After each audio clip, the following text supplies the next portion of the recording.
Welcome to the Farmville podcast for the week beginning December 24th, 2024. My name is Steve Lee, and I'm your host for this look at all things Farmville.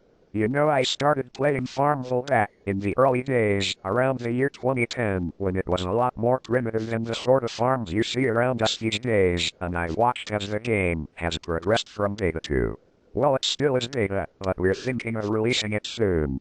Over the years I've seen many things come and go. I remember the Great New Year's Ball Drop disaster on January the 1st, 2010, which incidentally was my first day of playing. I was one of the few survivors.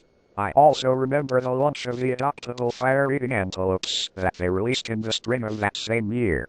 Many people complained that they couldn't see the connection between fire-eating antelopes and farms, but they soon took these creatures to heart and indeed leapt to their defense when Zynga released the Farmville alligators a month later and they started eating the antelopes.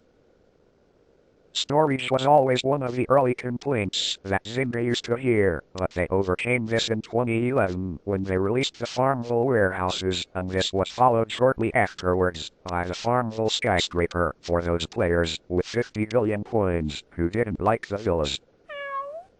Then of course there was complaints in early 2014 over the fuel rationing when they released the Farmville helicopter, but each of these problems were eventually overcome until we ended up with the beautiful, high-tech farms we know and love today. As we slowly approach New Year's Day, 2025, I ask you to join with me and toast yet another Farmville anniversary.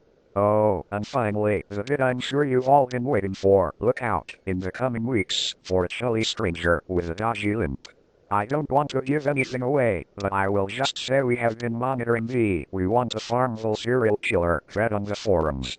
Anyway, my name's Steve Lee, and this has been your weekly podcast. Stay safe, and have a happy holiday.